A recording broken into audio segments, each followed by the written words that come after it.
सुप्रभातम भैया बहन।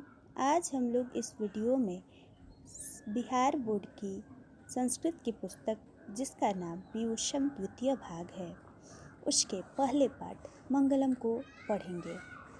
साथ ही इस पाठ में जो मंगलाचरण के श्लोक दिए गए हैं उनको पढ़ेंगे, उनके शब्दार्थ भी जानेंगे, अर्थ भी जानेंगे, व्याख्या जानेंगे और साथ ही व्याकरण को भी देखेंगे।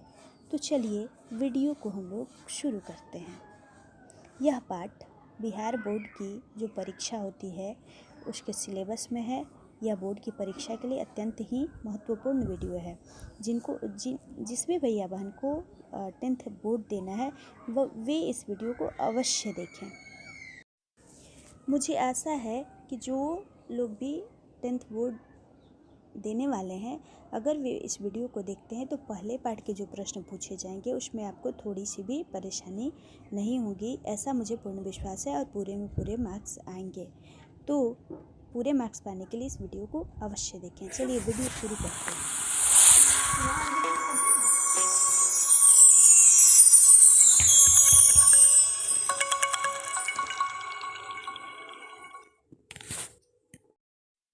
अब हम लोग पाठ परिचय देखेंगे, पाठ परिचय के बारे में जानेंगे। तो सबसे पहले उपनिषद शब्द आया है तो थोड़ा उपनिषद के बारे में जानते हैं, क्योंकि मंगलम जो पाठ इस बुक में दिया गया है उसमें जो भी श्लोक हैं वो सारे उपनिषद से लिए गए हैं। तो सबसे पहले हम लोग ये जानते हैं कि उपनिषदों की संख्या कितनी है। उपनिषद हिंदू धर्म में धार्मिक पुस्तकों के अंतर्गत आता है। तो उपनिषदों की संख्या 108 है, वेद की संख्या 4 है, वेदांगों की संख्या 6 है, उपनिषदों की संख्या 108 है और पुराणों की संख्या 18 है।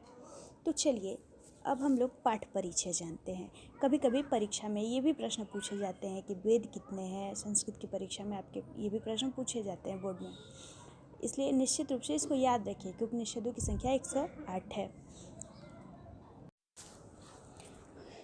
उपनिषदः वैदिक वाङ्मयस्य अंतिमे भागे दर्शनशास्त्रस्य सिद्धान्तान् प्रकटयन्ति।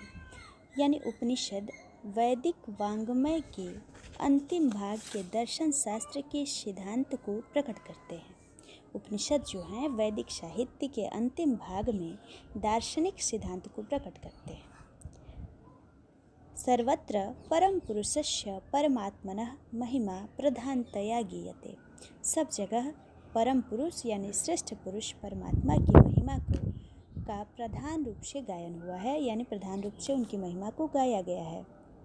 यानी उपनिषद जो हैं उसमें श्रेष्ठ पुरुष यानी परमात्मा की महिमा को पूरे उपनिषद में बताई गई है। यही इस वाक्य का भावार्थ हुआ। चलिए अगला वाक्य देखते हैं। तेन परमात्मना जगत व्याप्तम अनुशासितम चास्ति। यानी उसी परमात्मा से सारा संसार परिपूर्ण और अनुशासित है। यानी वो परमात्मा सभी जगह व्याप्त है और उसी परमात्मा से हमारा पूरा संसार परिपूर्ण और अनुशासित है। आगे है स एव सर्वेषां तपसां परमं लक्ष्यम। यानी सबों की तपस्या का लक्ष्य उसी को प्राप्त करना है। जो लोग भी तपस्या करते हैं या पहले के ऋषि मुनि लोग जो तपस्या करते थे वह ईश्वर को प्राप्त करने के लिए ही करते थे, या ईश्वर की प्राप्ति हो जाए, ईश्वर उन्हें मिल जाए या उनके सामने आ जाए, ऐसा उनका लक्ष्य होता था। यही उनका परम लक्ष्य होता था। जो भी हम लोग पूजा पाठ करते हैं या तपस्या करते हैं उसका तात्पर्य यही होता है कि हमें ईश्वर की प्राप्ति हो, हम ईश्वर के समीप जाएं। अगला है अस्मिन् पाठे परमात्म अपरा उपनिषदां पद्यात्मकाः पंचमंत्राः संकलिताः सन्ति। यानी इस पाठ में उस परमात्मा की प्राप्ति हेतु तो परमात्मा को प्राप्त करने के लिए उपनिषद के 5 मंत्र श्लोक के रूप में संकलित किए गए हैं, यानी रखे गए हैं। तो चलिए अब हम लोग पाठ को देखते हैं। जब हम लोग पाठ पढ़ लेंगे उसके बाद हम लोग कुछ वस्तुनिष्ठ प्रश्न को भी जानेंगे जो अभी पढ़ाया जाएगा उसी से जुड़ा हुआ, जैसे बोर्ड में प्रश्न पूछे जाते हैं। तो चलिए जो श्लोक हम लोगों को पढ़ना है उसका पहले हम लोग शब्दार्थ देखते हैं। पहला जो श्लोक है उसका शब्दार्थ देखते हैं। हिरणमयेन पात्रेण। हिरणमयेन का अर्थ होता है स्वर्णमय, सोने से बना हुआ।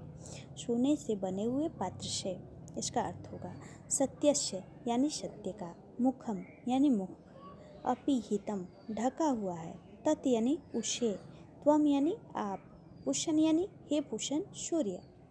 पुष्ण सूर्य को कहते हैं, सूर्य का पर्यायवाची है। ऐसे तो सूर्य का पर्यायवाची बहुत सारा है, जैसे दिनकर, प्रभाकर, भास्कर, रवि, आदित्य, ये सब सूर्य को कह सकते हैं, सरिता भी कहते हैं।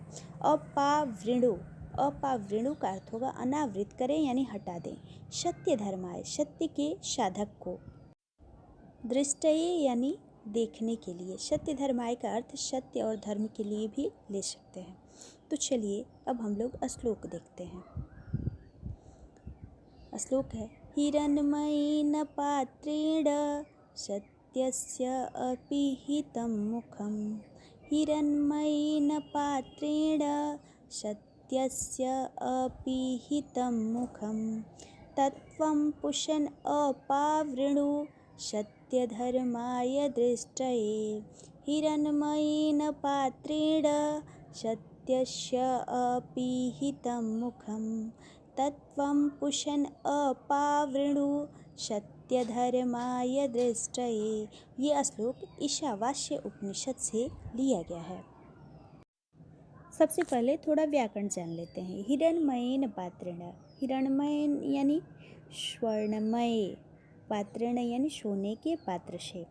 अब देखिए यहाँ पे हिरण्मयेन और पात्रेण दोनों में एक ही विभक्ति है, तो जब दोनों में एक ही विभक्ति होती है तो वो कर्मधारय समास होता है। और यहाँ पे पात्र की विशेषता भी बताई गई कि पात्र कैसा है, सोने का है। तो जब विशेषण और विशेष्य, पहला पद विशेषण हो, अंतिम पद विशेष्य हो, तो वो कर्मधारय समास होता है। और उसका जब हम लोग विग्रह करते हैं तो दोनों ही पदों में एक ही विभक्ति होनी चाहिए। यही कर्मधारय समास की परिभाषा होती है कि पहला पद विशेषण होना चाहिए, अंतिम पद विशेष्य होना चाहिए, और जब हम विग्रह करें तो दोनों ही पदों में एक ही विभक्ति होनी चाहिए। तो इसमें तृतीया विभक्ति, तृतीया एक वचन लगा हुआ है। सत्यस्य अपीहितम, सत्यस्य जोड़ अपीहितम, सत्यस्य में षष्ठी विभक्ति लगी हुई है, सत्य का। बालक का बालकस्य होता है षष्ठी में, षष्ठी एक वचन में, इसलिए सत्यस्य हुआ है। सत्यपुल अगला है अपीहितम यानी ढका हुआ। तो इसका अगर संधि करें सत्यस्यापीहितम का, सत्यस्य जोड़ अपीहितम, ये दीर्घ संधि है क्योंकि अ मिलके आ बन रहा है। मुखम यानी मुँह, तत्वम पुष्ण अपावृणु, पुष्ण जोड़ अपावृणु, इसका संधि हो जाएगा। पुष्ण लिखेंगे तो एक न दे के, न पूरा दे के उसमें हलंत दे देंगे, यानी वो आधा न रहेगा। पुष्ण जोड़ अपावृणु, तो यहाँ पे एक स्वर है और एक व्यंजन है, तो ये व्यंजन संधि हो जाएगा। सत्य धर्माय में चतुर्थी विभक्ति लगी है, सत्य और धर्म के लिए, और दृष्टये में देखने के लिए। तो इस तरह इसका अर्थ क्या हुआ, सत्य का मुख स्वर्णमय यानी ज्योतिर्मय चमकते हुए पात्र से ढका हुआ है। सत्य का मुख स्वर्णमय पात्र से ढका हुआ, सोने के पात्र से ढका हुआ है जो चमक रहा है। तो चमकने वाले को यानी प्रकाशमय, जिसे प्रकाश होता है उसको ज्योतिर्मय भी बोल सकते हैं। सत्य का मुख स्वर्णमय पात्र से ढका हुआ है या ज्योतिर्मय पात्र से ढका हुआ है। हे पुष्ण यानी हे सूर्य, आप मुझ सत्य के साधक के लिए दर्शन करने हेतु उसे दूर कर दें। आप मुझ सत्य के साधक के लिए दर्शन करने हेतु उसे दूर कर दें, यही इसका अर्थ होगा। चलिए अब अगला जो श्लोक पढ़ना है उसके शब्दार्थ को देखते हैं। अगला श्लोक जो है उसके शब्दार्थ को देखते हैं। अड़ोह सूक्ष्मात्, अड़ोह सूक्ष्मात्, इसका अर्थ होगा अड़ु से, अड़ोह का अड़ु से और सूक्ष्म से। अड़ियान यानी सूक्ष्मतरह, सूक्ष्मतरह यानी सूक्ष्म छोटा, अड़ु छोटा अड़ु, अड़ियान मतलब सूक्ष्मतर सबसे छोटा अणु। अड़ोह का अर्थ अणु से होता है और सूक्ष्मात मतलब सूक्ष्म से, अड़ोह का पर्यायवाची सूक्ष्मात हो जाएगा, अड़ियान का पर्यायवाची सूक्ष्मतरह हो जाएगा। महतः यानी बड़ा होता है तो इसका पर्यायवाची बृहतः हो जाएगा और इसका अर्थ महान से हो जाएगा। महियान का महतरह पर्यायवाची हो जाएगा और इसका भी अर्थ महान यानी सबसे बड़ा हो जाएगा। जंतु, जंतु को कहते हैं, प्राणी को कहते हैं, तो इसका प्राणिनः पर्यायवाची हो जाएगा और प्राणी के हो जाएगा इसका अर्थ। निहितः का स्थितः पर्यायवाची हो जाएगा और विद्यमान अर्थ हो जाएगा। गुहायाम का हृदय पर्यायवाची हो जाएगा और इसका अर्थ हृदय रूपी गुफा में हो जाएगा। वीत शोकः का पर्यायवाची शोक रहित हो जाएगा और शोक से रहित इसका अर्थ होगा। पर्यायवाची यानी उसको और क्या कहते हैं, कह सकते हैं। तो संस्कृत में पर्यायवाची जो बताए गए उनको आप याद रखिएगा। तो पर्यायवाची को पर्याय भी कहते हैं। वो शब्द पूछे जाएंगे तो आप उसका आंसर दे सकते हैं। ये वस्तुनिष्ठ में भी पूछे जाते हैं बोर्ड की परीक्षा में। तो चलिए इस श्लोक को अब देखते हैं और उसका अर्थ भी जानते हैं।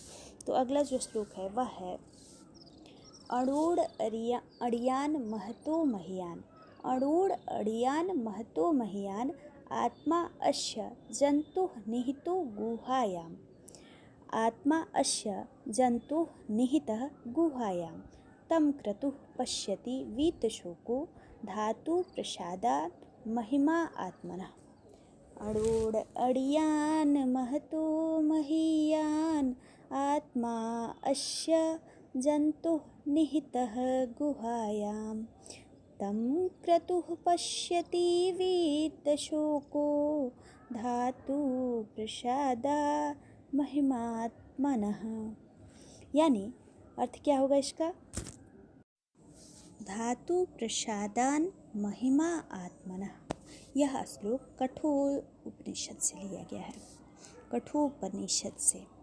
तो अर्थ देखते हैं। मनुष्यों की आत्मा जीवों की हृदय रूपी गुफा में सूक्ष्म से सूक्ष्म और महान से महान रूप में विद्यमान है। मनुष्य की जो आत्मा होती है वह जीवों की हृदय रूपी गुफा में सूक्ष्म से सूक्ष्म और महान से महान रूप में विद्यमान है। यानी हमारी जो आत्मा होती है ऐसी होती है कि दिखती भी नहीं है, लेकिन अगर वो किसी के अंदर से निकल जाए तो वो आदमी की सारी एक्टिविटी बंद हो जाती है, यानी वो चलना फिरना बंद हो जाता है, उसको मरा हुआ घोषित कर दिया जाता है। लेकिन वो कितनी छोटी होती है जब निकलती है। अगर कोई मान लो व्यक्ति मरने वाला हो या आपके सामने ही मर जाता है, उसका प्राण छूट जाता है, तो कोई उसको देख भी नहीं, मरने वाले के पास बैठा हुआ व्यक्ति भी उसे नहीं देख पाता है कि उसके अंदर से क्या ऐसा निकला जिससे उसकी शारीरिक क्रियाएं बंद हो गई, सारी एक्टिविटी बंद हो गई, चलना फिरना बोलना हंसना ये सब बंद हो गया। और उसको बड़ी चीज़ कैसे कर सकते हैं? मान लीजिए वो बड़ी ही तो हमारे लिए चीज़ है जो इतनी सारी जिसके चलते हम एक्टिविटी कर पाते हैं, तो दिखती नहीं है इसलिए छोटी है। कौन सी छोटी चीज़ निकली जिसके कारण ये सब हो गया, और कितनी बड़ी है जिसके कारण हम लोग ये सब कर पाते हैं, इतने सारे काम कर पाते हैं। तो इसलिए मनुष्य आत्मा जो है वह छोटी से छोटी भी होती है और महान से महान रूप में सबके अंदर विद्यमान रहती है, विराजती है, जिससे मंद बुद्धि वाला मानव भी उस आत्मा की महानता को देखकर शोक रहित हो जाता है।